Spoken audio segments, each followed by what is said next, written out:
This is a Film Stories original podcast.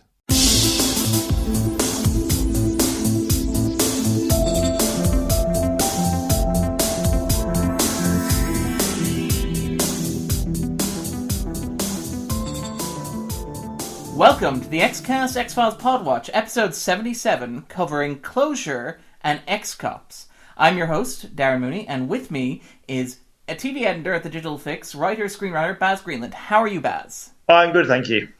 Cool. Today we're talking about two big ones in the middle of the seventh season, so we might just sort of jump right in there. We're talking about Closure and we're talking about X-Cops. They're sweeps episodes. They aired in the middle of the season.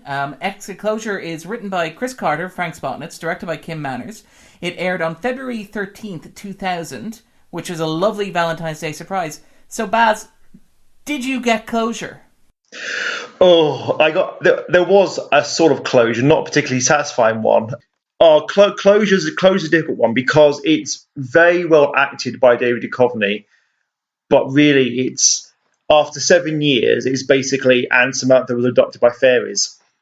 So it kind of leaves that kind of bad taste in your mouth. There's some wonderful stuff in the episode, some very emotive, very powerful stuff, and David Duchovny is brilliant in the episode, and the music's brilliant. There's lots of nice moments, but it does come back to the fact that Samantha wasn't, that all these things about clones and abductions and shadowy men, I know it's kind of all there, but really and she was abducted by fairies. The end. It doesn't. You would never, when you're thinking back to the later season 1 and season 2, you wouldn't think that was where they were going. Well, I mean, to be absolutely fair, it's not as if you couldn't have thrown a curveball and done it rather well. I think that in the 4th season, Paper Hearts, if Paper Hearts had turned out to be what happened to Samantha, I think we'd be kind of happy. But I think you're right. The problem with Closure is that it's not that it doesn't give you everything that you want. It doesn't the problem's not that she wasn't abducted by aliens. The problem is that we get this really weird sort of walk-ins plot, which is, I think, very late X-Files Chris Carter, because it's the episode opens with this really Chris Carter monologue. I like that Chris Carter's also an adjective that we can use in this context. But it's got this sort of purple prose about, I want to believe that children don't suffer. I want to believe that God in his infinite wisdom does not look down upon suffering children. And it's got this sort of heavy-handed spirituality that really creeps into the mythology around this point. I think Carter's talked about how when he was doing the X-Files, he started out as sort of a skeptic, almost atheist or agnostic figure. And as the series progressed, he became more religious and more faithful.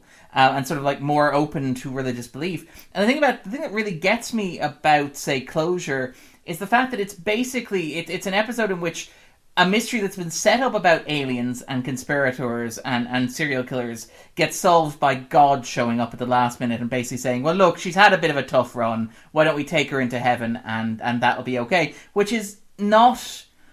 It's not a satisfying ending in terms of what I think the mystery as it's been set up to this point. No. And it's difficult. And I think you have to try and reconcile, does it really fit to everything else? And I guess you kind of could, because the whole thing about Samantha being cloned as a child, as an adult and stuff, I think you're supposed to assume it happened in those years between her abduction and her actual death at age 14. So I guess you could say all those clones turn up in Redux and Heron Vogue and back in Connolly Endgame. They probably are cloned as Samantha using her DNA, but they're not Samantha. I think I don't know. I think the trouble with Samantha is that, you're right. I think Paper Hearts, even though it's kind of a curveball, it's such an amazing episode, so well done. Had Paper Hearts been the end of Samantha, it would have been a curveball in the same way that Closure is, but it would have gone, wow, that was very well done, brilliant. Whereas this one, it doesn't seem to. It seems a bit naff, I think, in comparison. All the build-up with all these aliens and these clones and the experimentations, it just doesn't feel like it pays that off at all. Can I ask you, do you think there's something mean-spirited about the reveal that Samantha was dead all along? Because obviously, earlier in the series, you had this idea... Well, obviously, as Scully points out, the cigarette-smoking man repeatedly told Mulder that his sister was alive. And the alien bounty hunter in Endgame told Mulder that his sister was alive. And even in The Blessing Way, when he had the hallucination of his father speaking from beyond the grave, he assured Mulder that his sister was still alive. Do you feel that after all that, and I think this is one of the concerns, this is one of the issues that people had with sort of the late stage X-Files, is the fact that, like, it's not that Chris Carter didn't answer questions, because I think, like, the big problem with The Truth is not that it doesn't answer questions, it's that it's a gigantic clip show that goes out of its way to explain in horrible depth how he answered all these questions. Is that he didn't answer them satisfactorily or in a way that seemed fair or in a way that paid off. Like, do you think that the end of Samantha was mean? Maybe a bit, but I guess, I mean, I go back to Paper Hearts. Had it been Paper Hearts, it would have been grim, but it would have been, it's an end. I agree. I think in the nature of the constant tease of Samantha, in one way, it was quite mean-spirited to say, oh, and she's been dead all this long. But I guess maybe there's a believability that she's been dead all along, because otherwise, where is she? And I think if you had, unless you were going to start having Samantha turn up as a recurring character, which may have been interesting, but obviously Duchovny was already his way out at this point, so that's hence resolving Samantha's storyline. I think unless you're going to bring Samantha back and have him spend time with Samantha on a semi-regular basis to reconnect and have her pop in 4 or 5 episodes by the end of the season, then she kind of has to be dead. That's the only way to resolve it and put a stop to it, and have him going on and doing other cases. Because otherwise, Samantha has been his quest. So if she is alive and he finds her, then that's where he's going to, at least for a period of time, devote his attention. So, I don't know. I don't think it's unsatisfactory that she's dead. I just don't think it feels satisfactory in the build-up to the Samantha storyline over the number of years, and particularly how they've tied her so heavily into the clones, into the aliens, and all that sort of stuff as well. Well, I mean, I think it sort of suffers a bit from, like, it was a bit of an open secret that a lot of people working on the X-Files and a lot of people writing about the X-Files and a lot of people covering the X-Files thought that the 7th season would be the last season, because obviously that's when Duchovny's contract ran out, and the idea was Fox was considering retiring them, and even Carter was considering doing a sequel to Fight the Future between the 7th and, after the 7th season was done. And I think that, obviously what happened was Fox had a terrible season under Doug Herzog where all their shows were cancelled, and the only thing they could do was keep the X-Files on life support, which obviously led to situations where Duchovny didn't want to come back because his contract was up. And I think there's a sense with Closure that they're trying to wrap stuff up and tidy it away and just sort of be done with it almost. And it sort of feels like a rush job in that regard, Yeah, I completely agree. It's almost offhand. It kind of, I mean, X-Files is a lot. They come in, particularly 2 parts, they come in one storyline and suddenly it shifts quite dramatically in the second part. And it does that to an extent, I think. And it's probably good that it wasn't connected to this Santa Claus killer from the first episode, because had that been the case, it would have been just a lesser version of Paper Hearts. So I think they had to take it in a new direction. But yeah, it does. It's kind of, I think it builds and builds. It's almost like it should have been a 3-parter, the way it built it. It's like the last 5 minutes. Okay, we'll go and see this nurse. Oh, there's Samantha's ghost. Say goodbye, done. And it's like, yeah, that's it. It just feels very offhand the way it does feel like it's, and we're done. I swept under the carpet, move on, let's do more X-Files, and don't worry about Samantha again. Yeah, it does. It has that sort of... and I mean, the 7th season is populated by these sort of... it's populated by ghosts and zombies. For example, the zombies in Amor Fati, the zombies obviously in Hollywood AD. The original draft of Hunger was going to feature zombies, and then Millennium also features zombies. Like, there's this weird sense the X-Files is sort of undead at this point. Like, it's that, like, Carter and many of the people involved would actually want to bury it at this point and sort of, like, put it to rest. Yeah, I agree. It's such a tired season. I think probably the next episode we're going to talk about is a much stronger one, but generally it does feel a little bit more of a chore watching season 7. Season 6 is quite strong. Season 8 is quite strong, but season 7 is very much going for the motions. I think the only thing that's really keeping it going at this point is the dynamic between Mulder and Scully. I think that's really the strongest element of season 7. And as an aside, like, if we're mentioning things that we like about this episode, I actually quite like the Starlight, the discussion of Starlight, and the idea how, like, I know that it's very Chris Carter spiritual, but it's the sort of like new age sort of like God and his infinite wisdom, all this sort of stuff. But I like the idea that like life is preserved in light, and you have this idea that like the X-Files, if it's going to be cancelled after its 7th season, it's going to go into syndication, so it's going to air on television, so it's very literally going to be kept alive as light leaving the television set, which I thought was very clever. And then you get that nice payoff in This Is Not Happening, where Scully has the same conversation with Skinner basically as a nice sort of dovetail, which I think works very well. But otherwise, I'm not overly impressed with Closure. It's the best. I mean, it's got David Duchovny is brilliant in it, because I think Gillian Anderson could always out-act him. She's the stronger actor by far, but seems like when he's reading her diary, it's so powerful, so well done, and that is, this shows that he could be really good as well. And it's another diner scene as well, which I like, because you get a number of those over the show, particularly say in Redux, where you end up with the meeting in the diner, where you have this sort of like Americana thing happening. And I mean, Anthony Held is also quite good as Harold Pillar the psychic, but yeah, I think it's a very tired episode.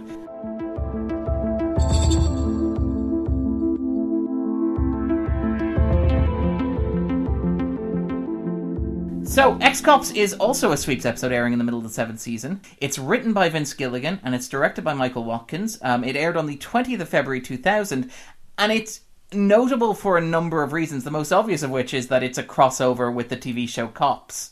And it's just marvellous. Oh yeah, I love this episode. I think it's the strongest episode of season 7. I would agree with that by a considerable margin. Yeah, I think season 7, because one thing in season 7, and you do see this on a lot of shows when they've been on the air for quite a while, is you see more experimental ones. So like Hunger, for example, was one of the first ones from a kind of the Monster of the Week's point of view. And I think this one, again, is very experimental by mixing it kind of with that, mixing it with the show Cops and having this kind of almost Blair Witch style camera going through it as well. It's definitely something very, very unique, and I think it's probably not one they could have done early on, because it probably would have been swallowed up a bit in some of the earlier classics. But here, I think absolutely stands out. It's so much fun.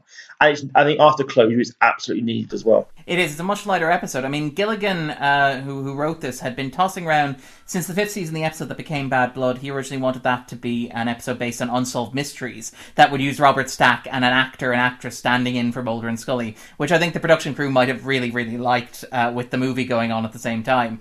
He also then, in the 6th season, when he did Drive opened with that kind of wonderful aerial shot, like this is Fox News covering a car chase. So, Gilligan's always been interested in this sort of postmodern twist. And one of the things that I really, really like, and you point this out as well, you said there a moment ago, it looks like the Blair Witch. Like, this is an episode that really, really looks like a modern horror film. It looks like a found footage horror film. It looks like something like, say, The Last Exorcism or Paranormal Activity. It's an episode that I think has aged really, really well, just in terms of, like, predicting trends. I think, after 7 years on the air, The X-Files, as you pointed out, like, it's tired, in a sense that this episode was pretty much done because, like, they had no other ideas, and Gilligan had been pitching this forever, and Carter was like, okay, this is going to be the final season, you get to do it, and like Gilligan's talked about, he went out on patrol with the men and women of law enforcement, wearing like a bulletproof vest, and it was the most exciting thing ever, and like they talked about how they got real deputies to do it. Like, it's an episode that I think Gilligan really wanted to do, and I think it works really well, and I think it's also very clever because it kind of captures this sense. The 7th season has this weird sort of, like, it was 1999, turn of the millennium, where you had stuff like, in popular culture, you had movies like The Matrix, you had movies like Existence, you had The 13th Floor, Dark City, all this sort of, like, this stuff that questioned, like, the nature of reality and all this stuff going on. And even, like, Carter at the same time was doing, like, Harsh Realm, which is a show set in a virtual reality. And even in the 7th season of The X-Files, you have this recurring motif of, is this real or is this fake? So, for example, you obviously have, like, First-Person Shooter, which is set in a video game world written by William Gibson.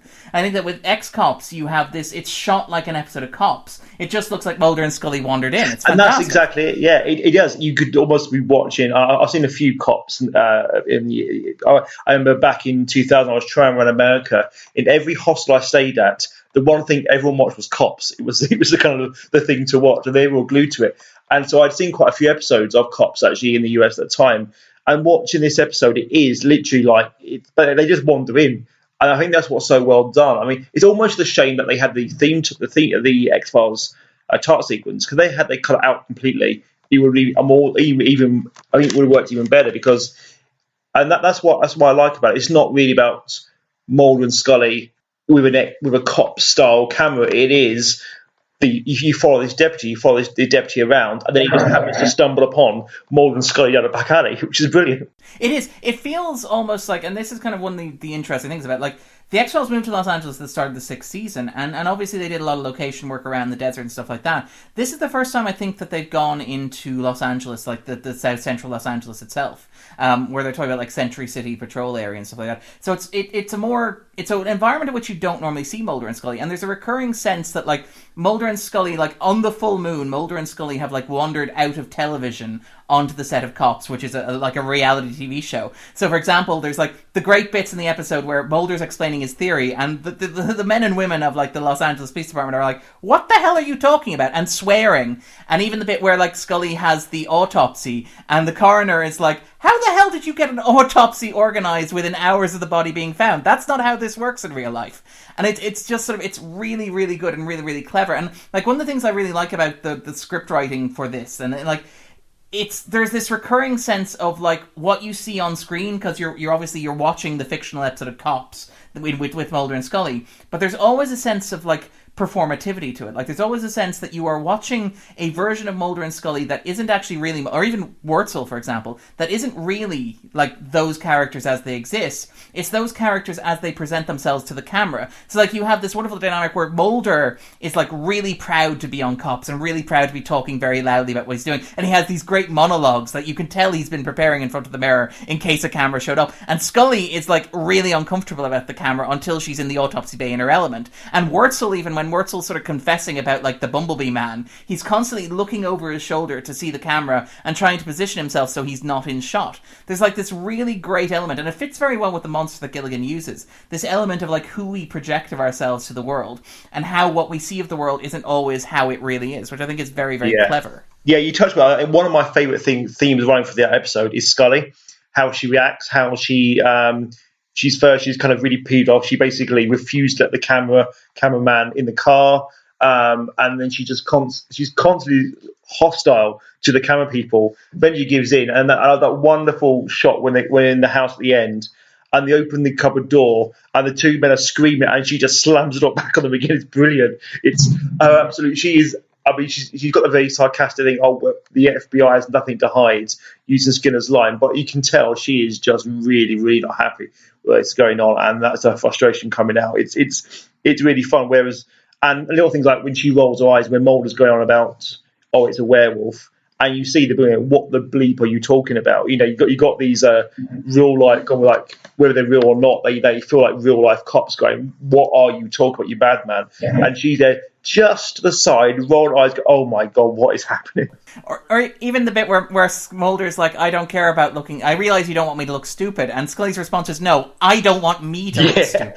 But it's a very, very clever piece of element. I mean, even the monster that's used, which is this idea of a monster that takes the shape of your fears, sort of preying through South Central Los Angeles. Like, it's a very powerful, very sort of like, it's a very simple monster in many ways, but it's perfectly suited. And it's a great way to do it on budget, because obviously the camera, as an objective observer in inverted commas, can't capture the monster because it's so subjective to the person who's experiencing it. Yeah, you can't actually have a werewolf. Well, you could possibly get a flash of something in a shadow.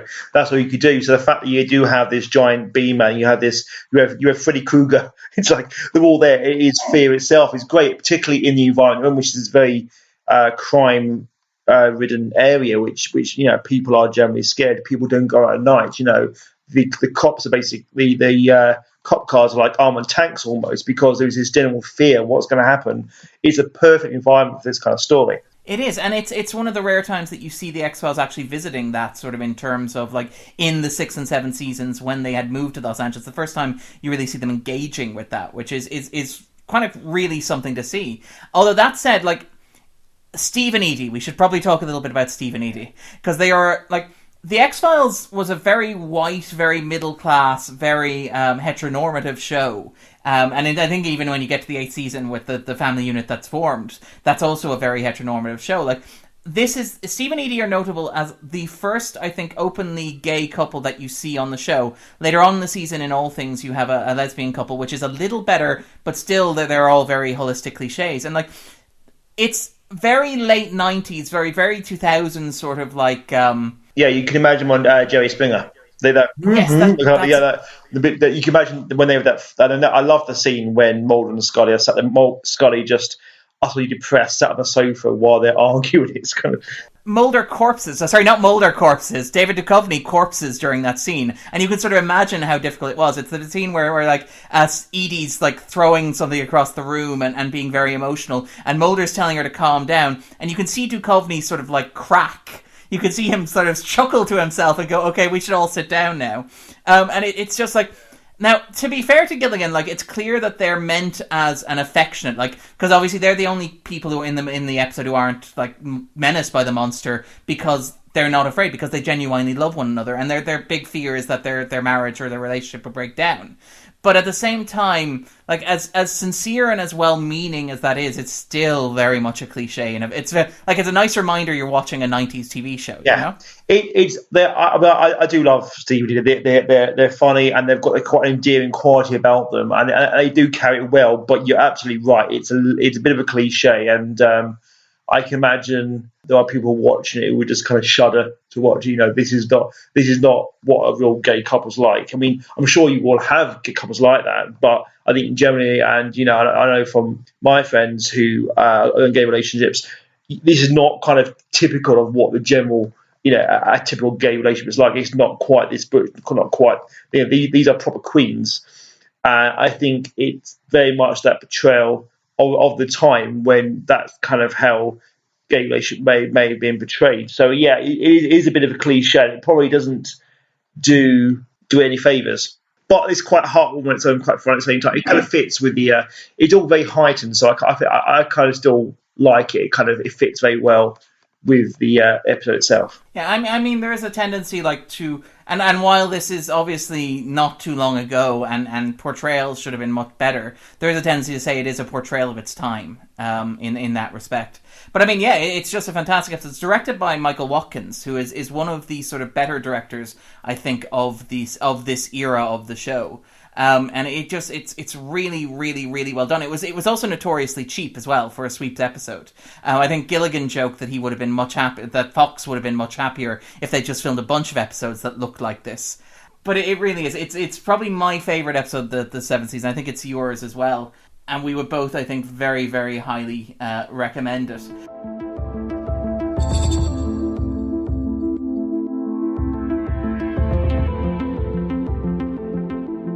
All right then, with that in mind, Baz, where can we find you online? Okay, so on Twitter, I'm Baz Greenland. I've got a Facebook page, Baz Greenland Writer, and you can also follow me at The Digital Fix. Perfect. You can follow me at Darren _ Mooney even. I host the 250. You can follow us at the 250. We're on the Black Hole Media Podbean. And I've got a book coming out about the X-Files called Opening the X-Files, an unauthorized critical history of the original series.